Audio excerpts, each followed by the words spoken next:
Estoy contento de que vamos a estudiar este tema. Las notas les voy a hacer llegar, necesito una lista de cuántos necesitan los libros para enviárselos o traerlos, o enviarlos por ebook, porque está ahora en un formato de ebook, o sea que puedo mandarlo por internet y agarran el libro en la computadora. No todos tienen la computadora y a algunos les gusta cargar el libro, así que mejor les hago la lista de cuántos quieren el libro. Sí, el tema es el discipulado y hoy vamos a ver la lección número 1. Cuando el Señor estuvo aquí en la tierra, Él definió el tema. Si ven conmigo en Mateo, vamos a Mateo 28.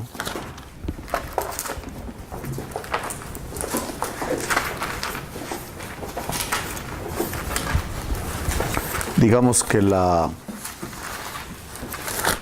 meta del discipulado es a la imagen de Cristo. Esa es la frase que vamos a repetir constantemente.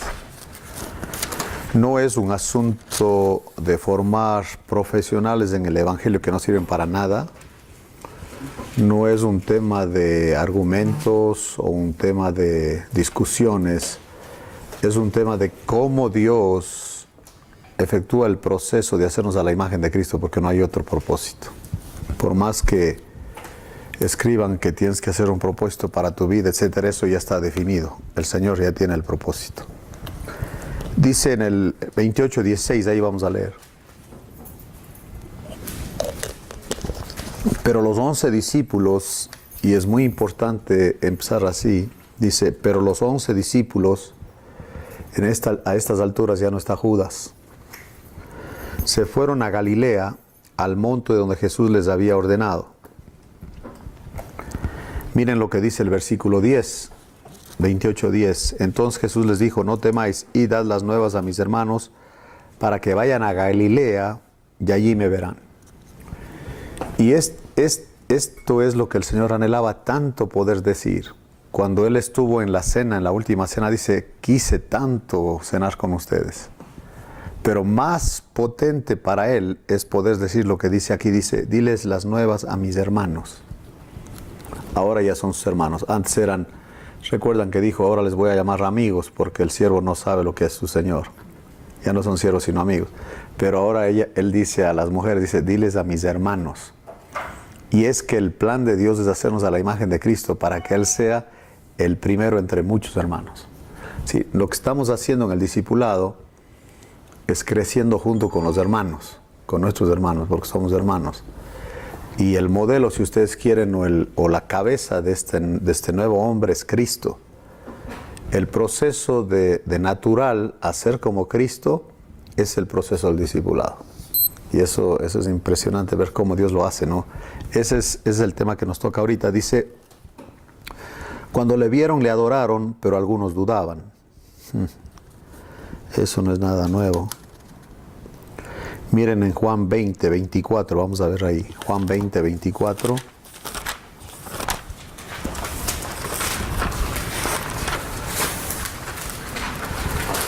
Pero Tomás, uno de los 12, llamado Dídimo, no estaba con ellos cuando Jesús vino.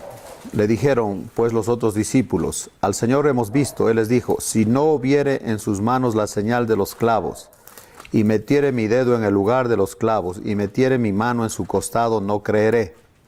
8 días después estaban otra vez sus discípulos dentro y con ellos Tomás. Llegó Jesús estando las puertas cerradas y se puso en medio y les dijo, paz a vosotros. Donde entra el Cristo resucitado hay paz. Luego dijo a Tomás, pon aquí tu dedo y mira mis manos y acerca tu mano y métela en mi costado y no seas incrédulo sino creyente. Entonces Tomás respondió y le dijo, Señor mío y Dios mío. Jesús le dijo, porque me has visto, Tomás, ¿creíste? Bienaventurados los que no vieron y creyeron. Este proceso es un proceso por fe. Eso es un dato muy importante eso. Entonces, mirando la comisión, se llama la Gran Comisión, le llaman, es de hacer discípulos. La base de la Gran Comisión está en el versículo 18. Porque dice, toda potestad me es dada en el cielo y en la tierra.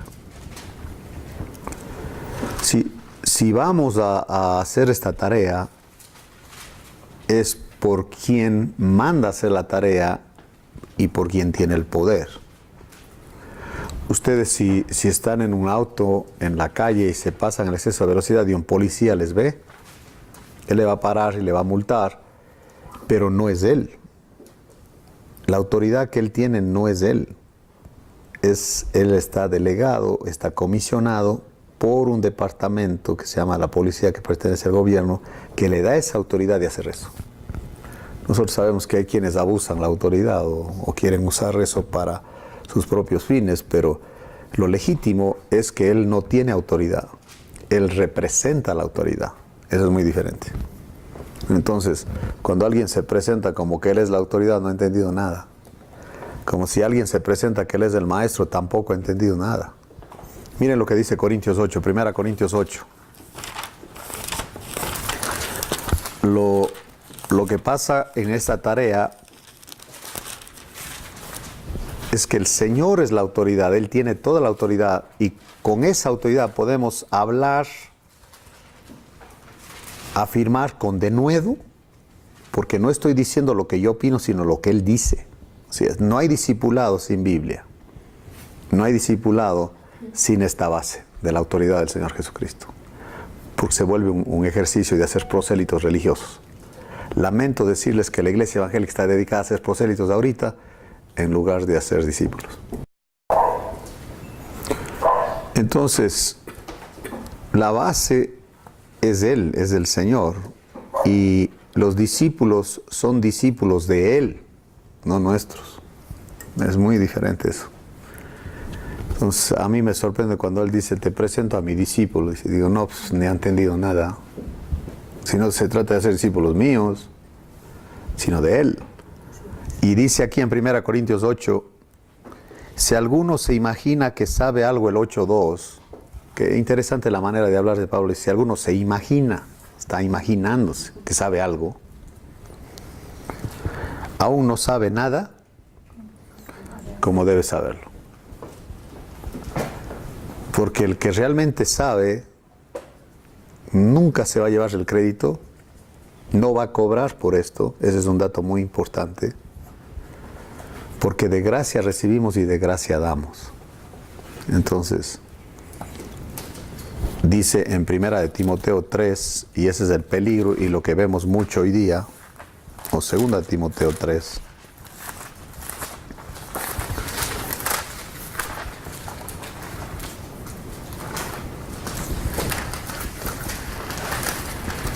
dice en el capítulo 3:1, también debes saber esto, que en los postreros días vendrán tiempos peligrosos, porque habrá hombres amadores de sí mismos, avaros, vanagloriosos, soberbios, blasfemos, desobedientes a los padres, ingratos, impíos, sin afecto natural, implacables, calumniadores, interperantes, crueles, aborrecedores de lo bueno, traidores, impetuosos, infatuados, amadores de los deleites más que de Dios, que tendrán apariencia de piedad, pero negarán la eficacia de ella.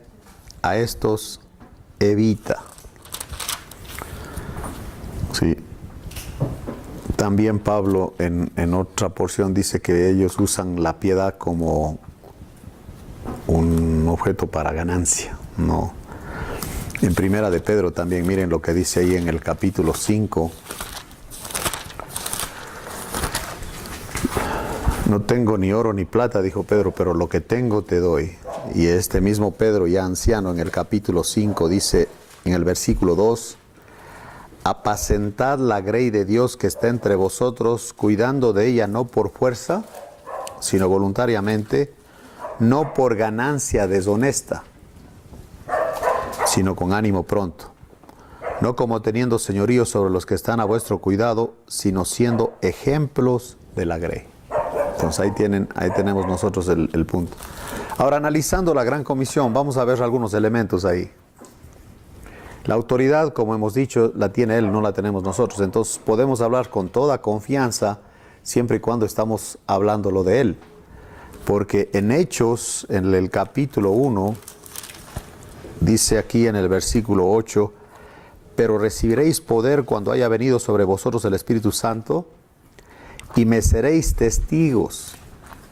Ese dato es muy importante. Este mandamiento, especificando las áreas geográficas que debían evangelizarse, se llevó a cabo en el orden exacto indicado aquí. La obra de evangelización en Jerusalén comenzó en el 2.1, en Judea y Samaria en el 8.5 y hasta lo último de la tierra en 8.26 en adelante de Hechos.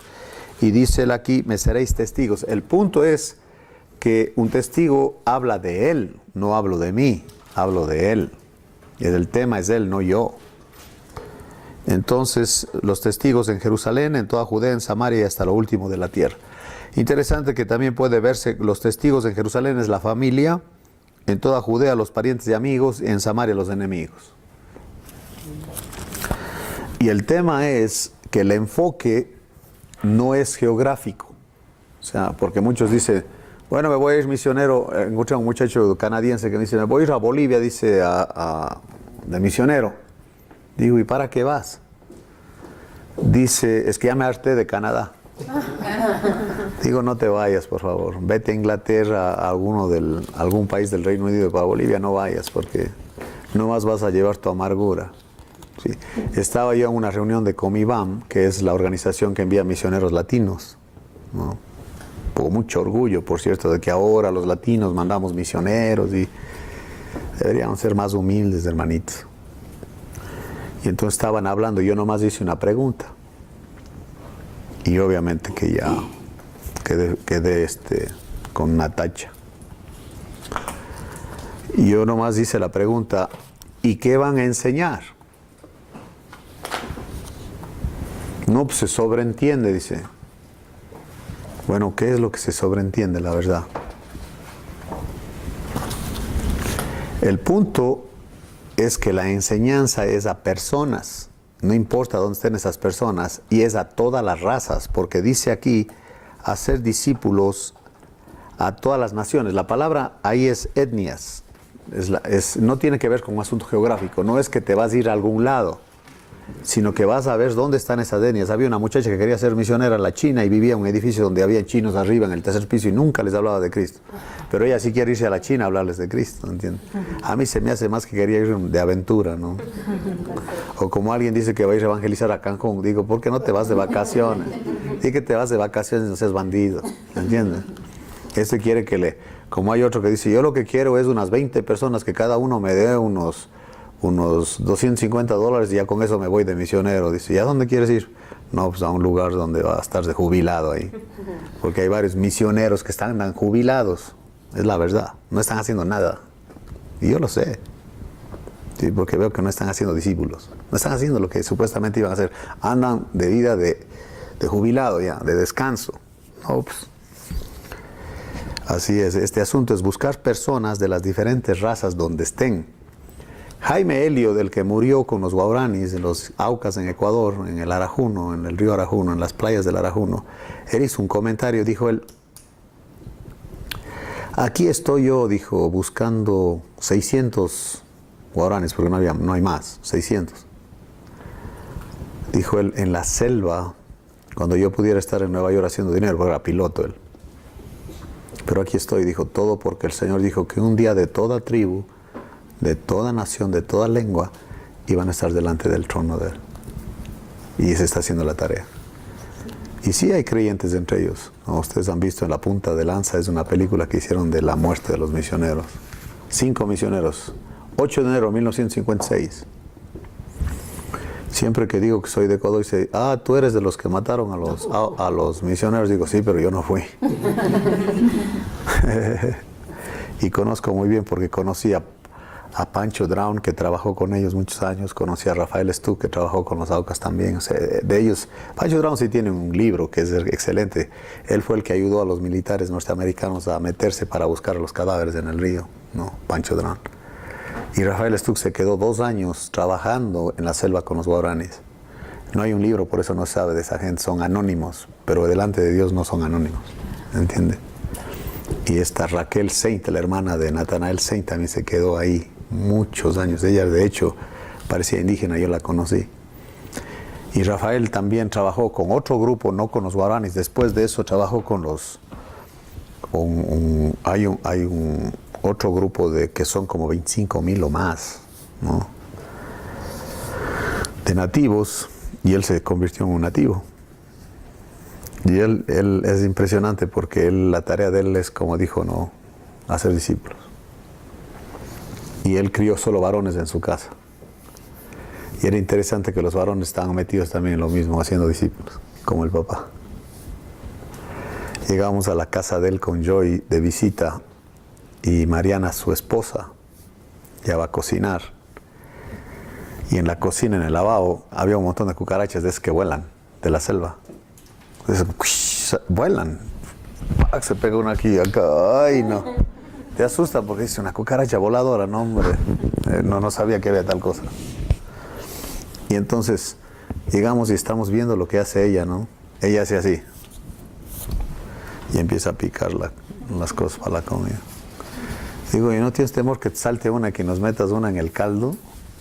Dijo, ya no importa, ya nos hemos acostumbrado, ya hemos tratado todos los venenos y no mueren, dijo. Así que ya nos acostumbramos a vivir con ellas. Metidos, trabajando con los nativos, porque Dios dijo que deben hacerlo, esas personas. Entonces ellos se fueron a vivir con las personas a las que van a compartir.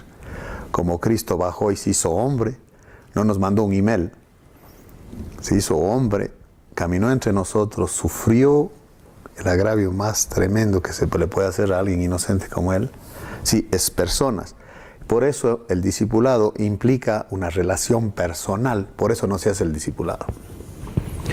Porque estos bandidos que supuestamente son los motivadores modernos que tenemos ahora, porque ya nos hacen falta predicadores, no van a permitir que la gente vean cómo viven, porque es puro cuento, ¿entiende? Por eso no hay discipulado, no se hace el discipulado, porque hablan muy bonito, pero su vida es muy diferente. Yo lo que quiero es que vengan a la casa, vean cómo vivo con la esposa, con los hijos, y entonces que vean la influencia del Señor en la casa.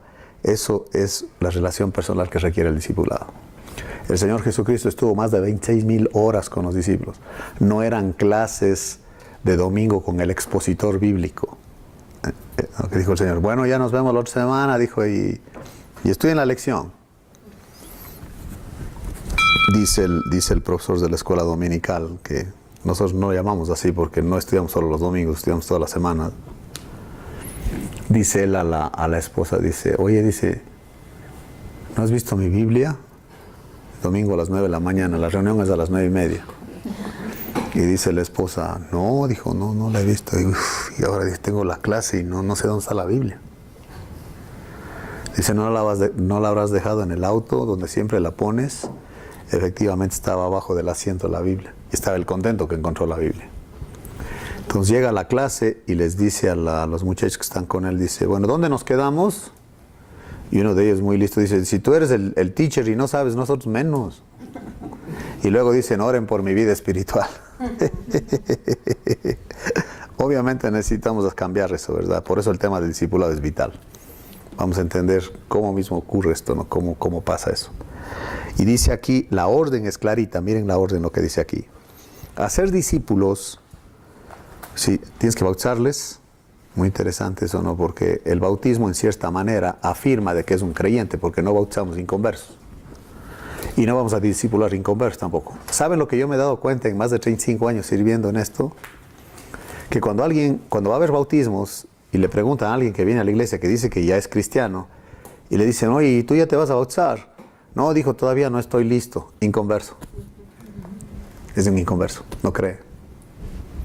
Digo, wow, tenemos varios inconversos todavía aquí entre nosotros, vamos a seguir estudiando. Porque el que es creyente, acuérdense ustedes, el etíope, el negro etíope que se encontró con Felipe, luego ya quería bautizar, ¿se acuerdan? Y le dijo, si crees, bien puedes. Les bajaron al agua, lo bautizó y ya se desapareció Felipe. Cuando una persona tiene el Espíritu Santo, quiere hacer eso, y ni siquiera entiende de qué se trata, pero dice, yo sí quiero bautizarme, dice. Quiero bautizarme, pero el que no es creyente dice, no, yo no estoy listo, mucho compromiso, que no, hombre, tú no crees, eres inconverso. Y por eso no te vas a bautizar, porque un creyente sí lo hace. Entonces, por eso el Señor dice, bautizándolos en el nombre del Padre, y del Hijo, y del Espíritu Santo. está la Trinidad aquí. No. Siempre la pregunta es, ¿por qué Pedro en Pentecostés dijo que se bauticen en el nombre de Jesús y no en el nombre del Padre, el Hijo y del Espíritu Santo? ¿Por qué dijo eso Pedro? La razón es porque él estaba hablando a judíos. Y al hacerle que se bauticen en el nombre de Jesús era que aceptaban a Jesús como su Mesías. Y se identificaban con él al bautizarse en el nombre de Jesús. Bautizarse en el nombre de Jesús era que decir, rompo con el judaísmo que rechaza al Mesías y yo acepto al Mesías. Soy cristiano. Por eso era en el nombre de Jesús. Pero lo que el Señor dice ya en términos normales, o sea, gentiles, en el nombre del Padre, del Hijo y del Espíritu Santo te bautizo. ¿No? Y el 20, ahí está la clave. ¿Cuál es la palabra que está ahí? Enseñándoles. Sí, cuando uno habla de enseñar, si lo dejas ahí, la tarea está incompleta. No se trata de aventarles las verdades bíblicas a los hermanos. No, eso no es el discipulado, ¿ok? Para muchos el discipulado es una clase. Es una clase en donde le das el librito, las lecciones. Eso no es el discipulado. Esa es una clase, esa es muy diferente. Eso es como cuando uno va a un instituto y te dan una clase y al profesor nunca lo ves. Él no está discipulando, él simplemente está dando información. O sea, te está repartiendo información. Eso no es el discipulado, ¿entendió? Eso de que cuando alguien dice, bueno, es que a mí me discipula el locutor o no sé qué de la radio, eso no es discipulado. Te pasa. Simplemente está entreteniéndote. Porque mucho de eso es entretenimiento, mucha información, pero al rato ni te acuerdas de nada de lo que dijo. Sí, enseñándoles lo que sigue es muy importante. ¿Qué? Que guarden todas las cosas que os he mandado. Ups. No es solamente enseñarles, sino que ver que eso sea parte de su vida. Y ahí entra la exhortación, ahí entra convivir, ahí entra relacionarse. Y obviamente tú vas a exhortar a alguien que conoces mucho más fácil que a alguien que no conoces. ¿Verdad? Vas a enseñarles que guarde. Y eso es la palabra instrucción. La instrucción no es solamente darle ideas e información, es que eso sea parte de su vida. Y eso implica una relación personal. ¿Saben cuáles son las personas que todos nosotros les discipulamos consciente o inconscientemente en la casa? A los hijos. Porque a ellos no les importa lo que decimos. Ellos quieren ver que lo que decimos es parte de nuestra vida. Y a los padres, los hijos no nos creen. ¿Saben por qué no? Más bien dicho, no nos obedecen porque no nos creen. Porque ven hipocresía.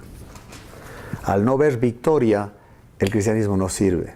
Tantos hijos de pastores desquiciados. Y la palabra que estoy usando no estoy equivocado. Desquiciados. Por la sencilla razón de que lo que ellos vieron del cristianismo no era el cristianismo, sino era un empleado maltratado, menospreciado. Terrible es eso. Y por el otro lado, me acuerdo en el funeral de un predicador ya grande que por muchos años sirvió al Señor, su hijo mayor dedicado a las drogas, perdido. Nunca asomó a ver al papá, solo asomó en el funeral. Y en el funeral mucha gente empezó a testificar de cómo Dios usó al hermanito para que le conociera al Señor, cómo lo discipuló, algunos otros pastores que entraron en eso por la influencia del hermano, etc. Y el hijo estaba atrás oyendo todo eso y en un momento interrumpe y dice, ¿puedo decir algo? Yo soy el hijo del difunto. O sea, nadie le reconocía porque es un greñudo mal, un drogadicto mal, o sea, como un indigente. ¿Puedo decir algo? Yo soy el primer hijo del difunto. Y entonces empieza a hablar, dice, ahora entiendo por qué mi papá nunca se hizo cargo de nosotros, dijo, porque se hizo cargo de ustedes. Error terrible. Error terrible. Porque de acuerdo a 1 de Timoteo 3, miren lo que dice ahí. Por eso uno tiene que tener mucho cuidado en este tema del discipulado, porque hay mucha gente que nos roba el tiempo. Y ahorita les explico a qué me refiero. Dice en 1 Timoteo 3 que gobierne bien su casa, que tenga a sus hijos en sujeción con toda honestidad, pues el que no sabe gobernar su propia casa, ¿cómo cuidará de la iglesia de Dios? Entonces el discipulado comienza en la casa, hermanos. Y tenemos que estar, tiene que ser proactivo, no reactivo. ¿Entienden? No reaccionamos, sino proactuamos. Eso es algo que estamos conscientes de que debe ocurrir en la casa. Y es la vida, hermanos. Es la vida que se vive. Y lo que nuestros hijos valoran es la honestidad. Que realmente esto de que se está enseñando sea parte de nuestra vida. No solamente, como me dicen los muchachos en el DF, un día estaba yo para hablar con ellos y uno de ellos dice, ya pastor, aviéntate el rollo. Digo, sí, antes venían rollos de papiro, ahora ya tenemos libros. Después del ¿cómo se llama el que inventó la imprenta? Gutenberg. ¿Y sabe por qué inventó la imprenta él? Porque quería imprimir Biblias. Y la primera Biblia el primer libro que se imprimió en la imprenta de Gutenberg era la Biblia del oso, porque tiene un oso en la portada. Impresionante. Siempre lo que ha motivado a hacer lo que hacemos ha sido que se haga lo que hay que hacer, el discipulado. Y digo así porque el Señor no nos mandó a evangelizar. Aunque todo el mundo habla de evangelizar, no nos mandó a evangelizar. ¿A qué nos mandó? A discipular. Muy diferente. O sea, eso tiene que arreglarse, ¿ok? Porque cada vez que alguien dice que va a mandar a evangelizar, no, espérame tantito. Es discipular. Porque acuérdense que el nuevo nacimiento es vital en la vida cristiana. Lo que es nacido de la carne, carne es. Lo que es nacido del Espíritu, Espíritu es. Juan 3:6. No va a haber discipulado con una persona que no ha nacido de nuevo. Y no puedes ver a un recién nacido y abandonarle. Sería como que en el hospital, en la zona de los bebés, nacen un montón de niños y los padres nunca aparecen a cuidarlos. ¿Cómo llamamos a los chiquitos que no tienen papás? Hay un montón de huérfanos en la iglesia evangélica hoy día, hermano, que no tienen ni idea de qué se trata esto y les hacen pedazos, les quitan el dinero, les afectan emocionalmente, les llenan de mentiras y de reglas. Eso no es el discipulado, hermanos. Necesitamos regresarnos a discipular.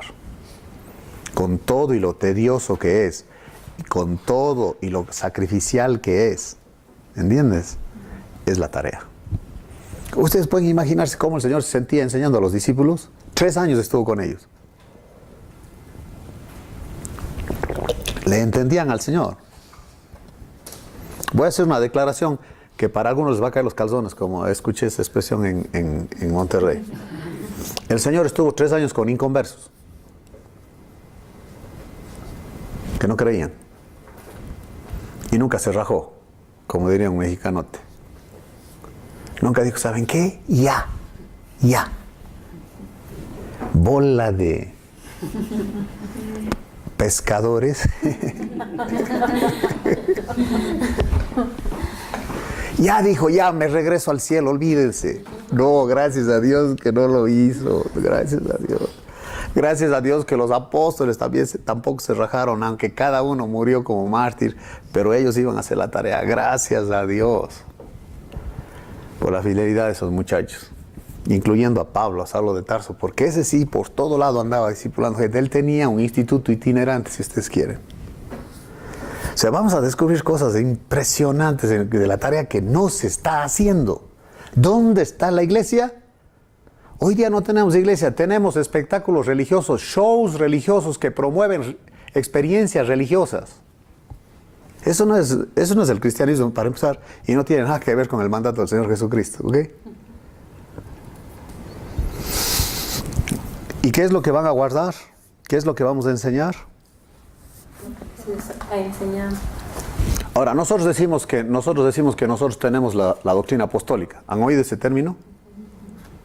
No tenemos doctrina apostólica. ¿Quién ha dicho eso?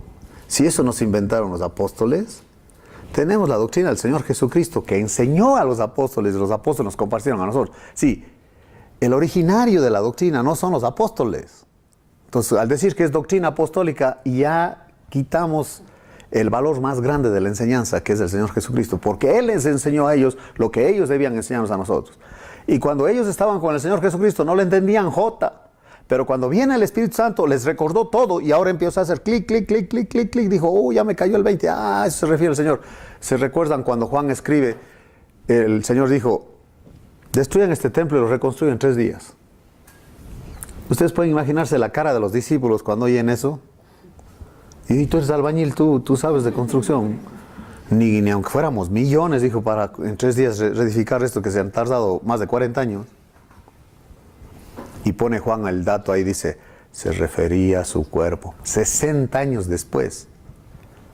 Ya bien seguro de que entendía lo que el Señor quiso decir ese momento. Esa es la obra del Espíritu Santo. Eso es lo hermoso de esto. ¿Me entiende? Porque el maestro aquí es el Espíritu Santo. Tú le muestras a la persona lo que él dice y el Espíritu Santo, ¡pum!, le ilumina. Dijo, ya entendí. Eso era lo que Pablo hacía. Mire lo que dice en Efesios 1.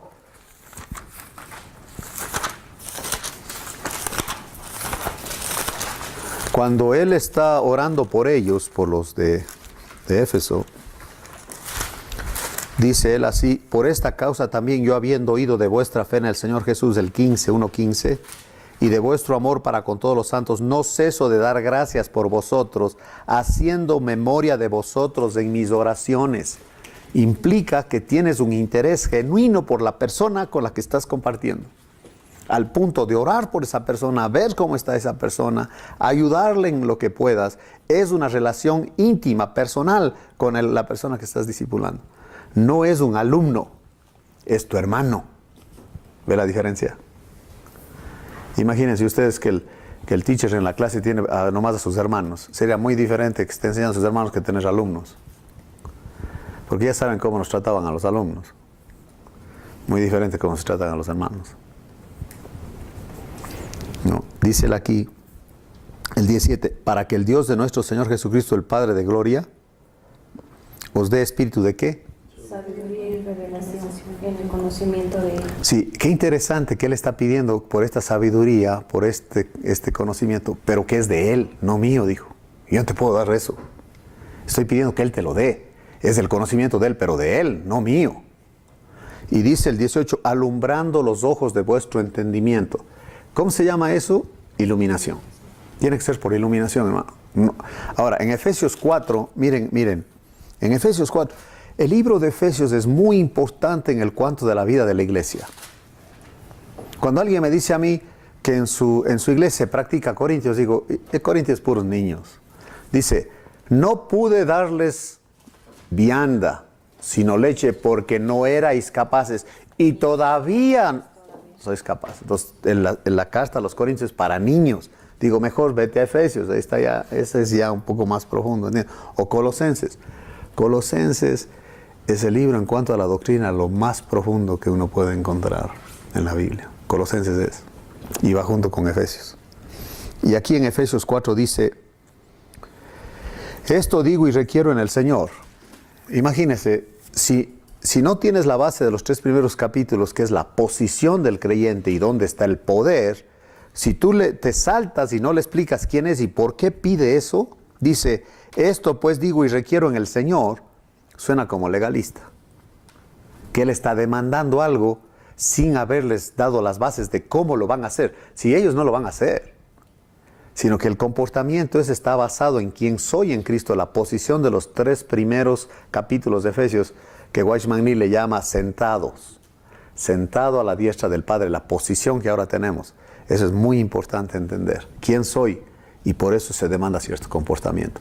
La reina de Inglaterra no va a lavar baños. Les aseguro que no va a lavar los baños. A no ser que tenga alguna urgencia, aunque lo dudo. ¿Por qué no va a hacer eso? Porque la posición de ella es así. Por eso siempre en la reunión de las parejas digo, si le vas a decir reina a tu mujer, que no lave los baños. Y si no, ya no le digas mujer, dile chacha o dile... No, y casi una palabra que no debes decirle, pero bueno.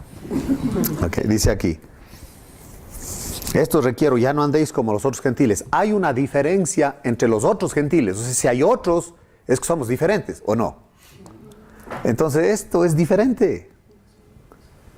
Esto es muy diferente al sistema del mundo. Esta tarea no es como el mundo, no es ni pedagógica ni académica, es espiritual.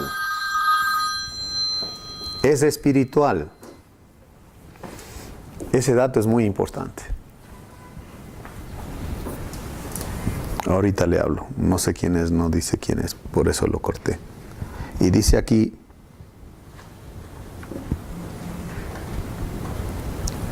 teniendo el entendimiento entenebrecido. Por eso no se puede discipular a un inconverso. Por eso no se practica en la iglesia evangélica ahorita el discipulado, porque de cada 100 solo 15 son cristianos.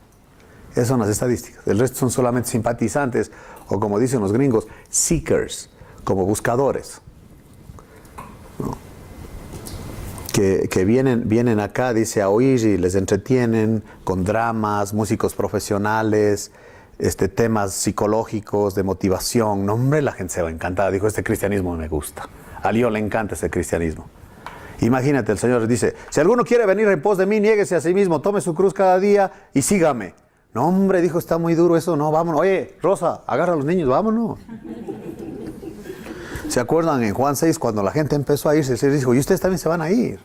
No, dura esta palabra, dijo, no, que el que no come mi carne y no bebe mi sangre, dijo, no le entendían Jota, pero ellos pensaban que es caníbal o qué. Nada que ver. Cuando entra el Espíritu Santo, muy diferente. Y miren lo que dice aquí, dice, tienen el entendimiento entenebrecido porque son ajenos de la vida de Dios. Dice el hijazo de mi vida, ¿saben quién es el hijazo de mi vida? Dice, madre, yo sufro que tú planches ajeno, dice. Sufro que no te he podido comprar la plancha. Porque es un holgazán bandido, ¿no?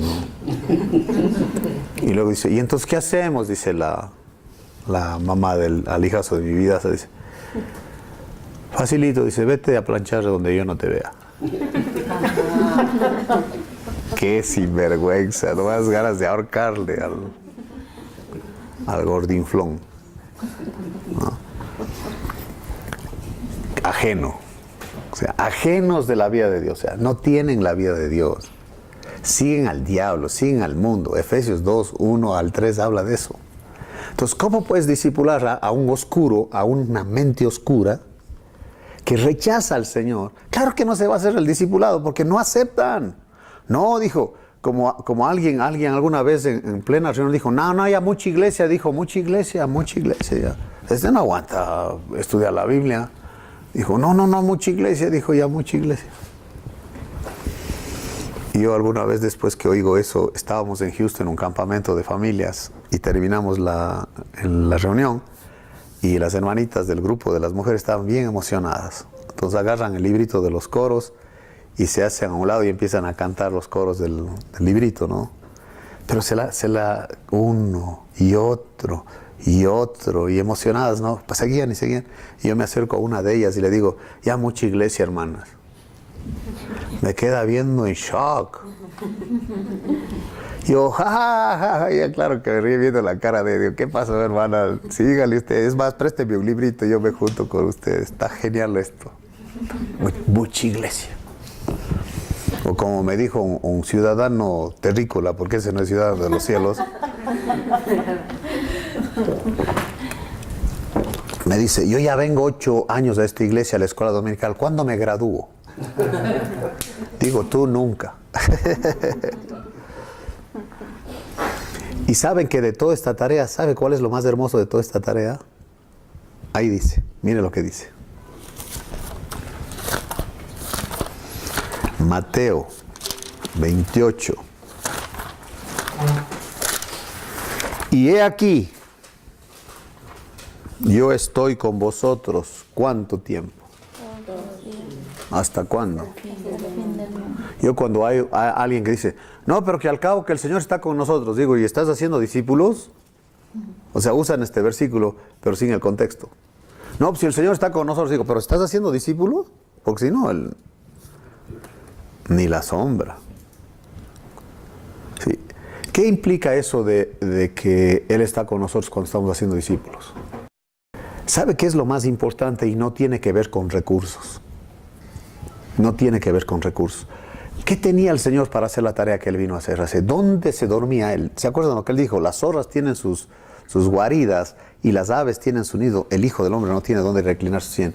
Cuando Él se fue, ¿cuántos edificios dejó? ¿Cuántos trajes de lino dejó? ¿Cuántos zapatos Gucci, Fucci, no sé, dejó? Porque yo veo a estos pastores bandidos que parecen artistas de Hollywood y apestan a Hollywood y al azufre del infierno. No tiene nada que ver. Que han hecho esto un negocio que no es oscuro.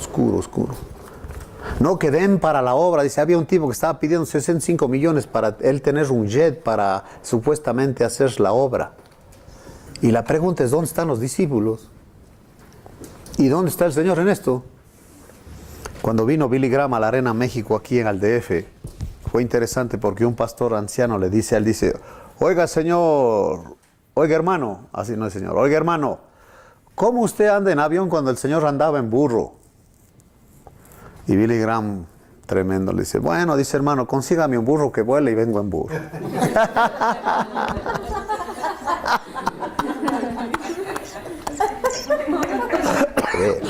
Es que el Espíritu Santo le use. El apóstol Pablo, escúcheme esto, era desagradable verle a él porque tenía un problema de los ojos. No sé si tú alguna vez has tenido un profesor visco que tiene aquí en las esquinas las bolitas y tú no sabes si te está viendo a ti o está viendo al compañero, así te distrae. No sé. Él estaba peor, o sea, era desagradable verle en persona por el problema de la vista que tenía. Aparte, se metía en temas profundos que el mismo Pedro dijo, eso que comparte Pablo, difícil de explicar, dijo. Y no solo eso, sino que se alargaba hasta la medianoche. ¿Se acuerdan de Eutico que se cayó del tercer piso y murió? Sí, no tiene nada que ver con metodología, con el carisma del predicador, con esa habilidad y los métodos de enseñanza, etc. Nada que ver, es el mensaje que tiene y quién le usa. ¿Entiende el punto? Es el mensaje que él tiene y quién le usa. Y quién prepara los corazones y quién abre el entendimiento de los corazones. Si va a haber comunicación, no es por la salamería y porque el predicador es lisonjero y muy hábil y muy erudito en homilética y en oratoria y etcétera, etcétera. Es porque el Espíritu Santo le ha mostrado a él lo que él comparte y abre el corazón del que oye para que crea lo que él cree, porque aquí la base de todo es que él está en esta tarea a través del Espíritu Santo. Quiero que vean eso. Cuando él fue en Hechos a Filipos, por esa visión del macedonio que dice, ven y ayúdanos, a mí siempre yo me pongo a pensar que cuando les meten a la cárcel, que Silas andaba con él, Silas diciéndole a Pablo, a medianoche que estaban cantando himnos, acuérdense, Silas dice, oye Pablo, la próxima vez que estés seguro que era una visión, a mí se me hace que era una pesadilla lo que tuviste, porque ¿a dónde fuimos a parar con la visión que supuesta esa? Se sale todo al revés. Es que otra vez, no es que todo va a ir bien. No sé de dónde agarramos esa idea de que voy a tener PowerPoint, voy a tener cámara, video y stream. No, eso no es el punto, es el mensaje. ¿Entiendes tú? Yo tengo un amigo que, excelente comunicador, doctor en no sé qué, ya ni me acuerdo en qué es doctor él, pero famoso, ¿no? Y él todo es PowerPoint y unas presentaciones espectaculares, ¿no? Y le llevan en una ciudad aquí en México a compartir y se va la luz. No pudo decir nada el predicador. Se quedó mudo. En serio que no pudo decir nada. Dijo, no, pues ahora hermanos ya no puedo compartirles porque ya no tengo la presentación. Y alguien de ahí, no sé si fue sarcástico o si realmente fue ingenuo, dice, pero hermano, si usted hizo la presentación, usted debe tenerla memorizada. Dice, no hombre, no haberle dicho ese nombre. Aquí el Señor no estaba, en esa reunión el Señor no estaba, lo más estaba un erudito que hablaba tonterías.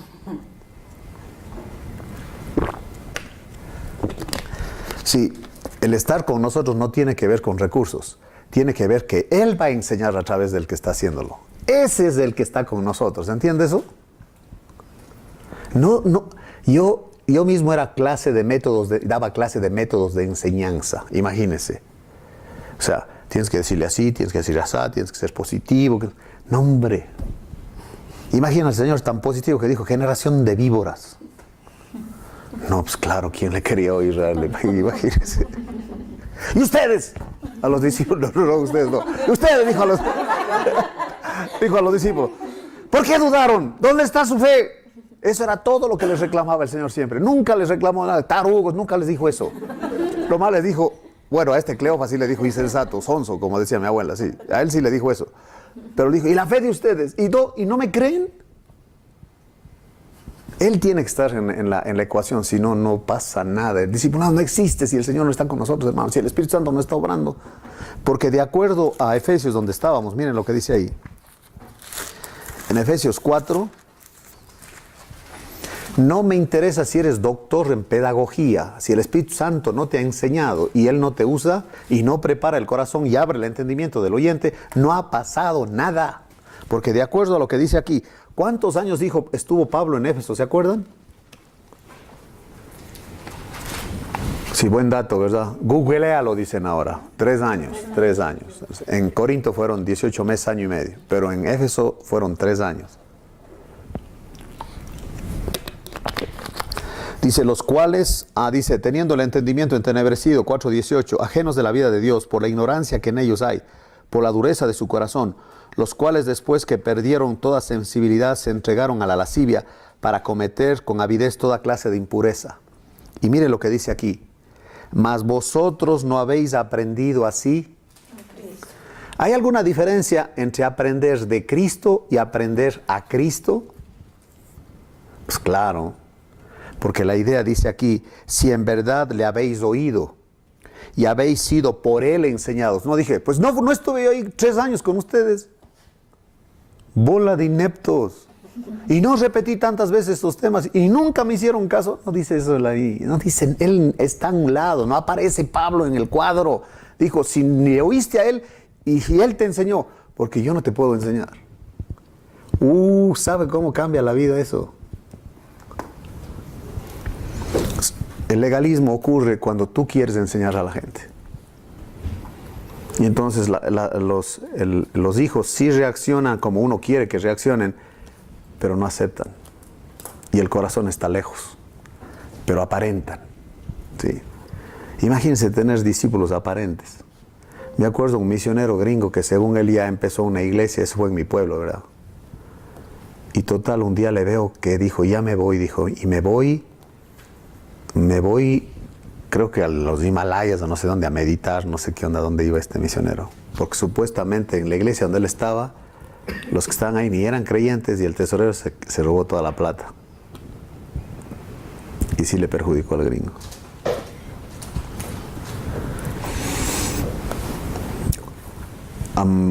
Hemos visto nosotros las cronológicas de la creación a Cristo. El que empezó a enseñar así fue Trevor McAway, que era un misionero en las Filipinas. Creo que eran las Filipinas, con una tribu. Después de estar tiempo la tribu, él se va. Supuestamente ya quedan los creyentes, ya queda la iglesia. Después de unos años regresa a verles. Oh, sorpresa, era la misma religión pagana antigua con nombres evangélicos. Como es hoy día la iglesia evangélica, con nombre, la misma iglesia católica con nombres evangélicos. Los hermanos van a la iglesia a dar limosnas y llegan nomás para cuando el cura está dando el sermón, la homilía o como le llamen, o el evangelio, como dicen en la iglesia católica. Nomás llegan y ya cumplí. Y ahora sí, como ya cumplí, ahora voy a lo mío. Es la misma religión antigua con nombres evangélicos. Eso no es el cristianismo. Y eso, ahí falló el discipulado. Venga para su noche de milagro, dicen ahora. Venga para esto, y aquí el Señor le va a dar todo, y esto, y vamos a oír algunos testimonios de aquí modernos que nos deja, dice, ¿qué? ¿Qué están haciendo, por favor? Y el peor obstáculo, escúcheme bien, el peor obstáculo que nosotros tenemos para la evangelización de la América Latina, ¿sabe cuál es? Ni siquiera es el marxismo.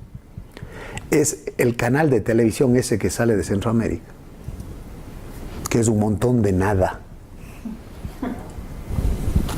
que no está... Ni siquiera hablan del Señor ya. Es puro plata, puro prosperidad, puro. Como los chamanes, ¿no? Si vas a un chamán, él te promete salud, amor y dinero. Y tiene un canario que saca unas tarjetitas. No sé si has visto ese canario. Esotéricos.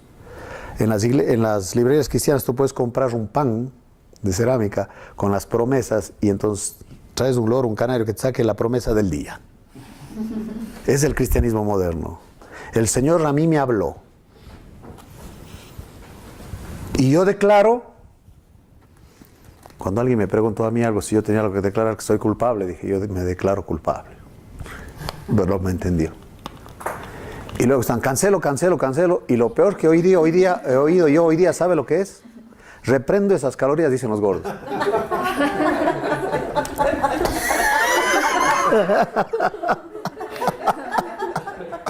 Más vale que me crean, hermano.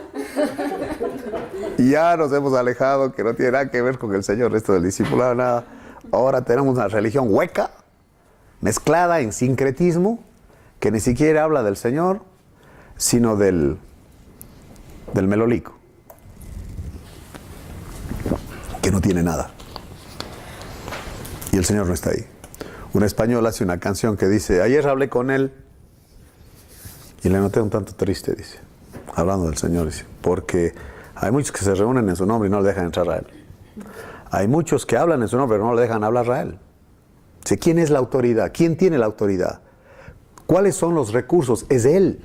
Yo lo que quiero es a él, no me interesa. Dice, ¿has visto nuestro templo? Digo, para empezar, ¿cuál templo? El templo se destruyó en el año 70 con el general Tito.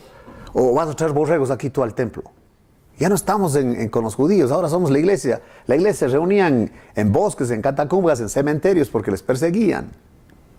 ¿Cuál templo? Bueno, ya dejemos a un lado el templo. La casa donde nos reunimos nosotros. ¿Sabe cómo le llamamos nosotros al edificio que se está construyendo en Mission? Le llamamos la hacienda, porque la casa se parece a la casa de una hacienda. Así le vamos a llamar. Que la gente no venga al templo porque no tenemos templo. En la Biblia, ¿dónde está el templo? El cuerpo es templo del Espíritu Santo, hermano. ¿Se da cuenta de eso?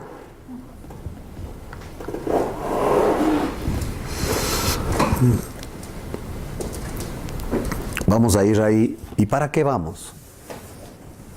Bueno, porque eso hay que hacer, ¿no? ¿Y cuándo se reúnen? Tal día, ¿y a qué hora es hora? ¿Y por qué? No, pues la tradición, viva la tradición. Digo, ¿y para qué se reúnen si nadie viene? ¿Por qué no es algo donde la gente pueda oír? Métete al Ustream para que ellos se metan ahí y escuchen, a que aprendan. O vete donde está la gente, lo que sea, no sé. No, es que nosotros tenemos una tradición que hay que respetar. Ni tiene ni pies ni cabeza lo que estamos haciendo, pero viva la tradición. Mexicanos al grito de guerra. Viva la tradición.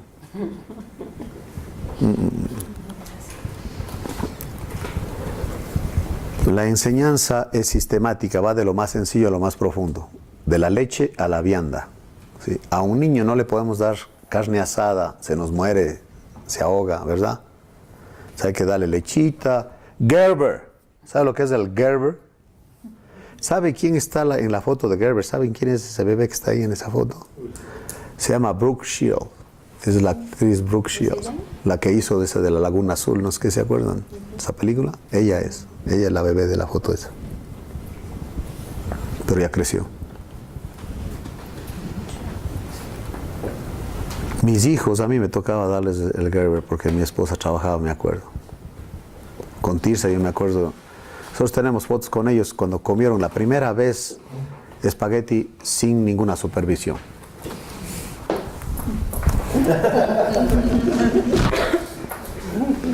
Y nosotros viéndoles nomás, ¿no? ¿Ustedes han probado el Gerber? Sí. ¿A qué sabe?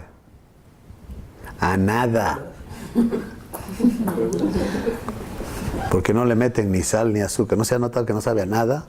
Entonces el niño, como no sabe que hay otra cosa, come con gusto. A ver, y nosotros, el avioncito. En la iglesia también, a ver, hermanitos del avioncito, Viejos ya bigotudos y todavía con el avioncito. Abra la boca, hermanito. Y no vaya a ofenderse el hermano, porque ahí sí no lo vemos. Y peor si no diezma. Yo me acuerdo que me hacía el payaso para que mi hija aceptara comer el Gerber. Hasta que por algún descuido agarró la comida del plato mío y se metió a la boca. Yo le quería dar Gerber y me escupía. No, dijo, no sabía hablar, pero me apuntaba la comida del plato. Yo quiero comer esa cosa, yo quiero comer esto. Entonces vas de lo sencillo a lo más profundo. Sí, ese es el proceso, ¿ok? Entonces, hemos analizado hasta aquí el tema de la Gran Comisión. Esa es la lección número 1. Enseguida seguimos, ¿ok?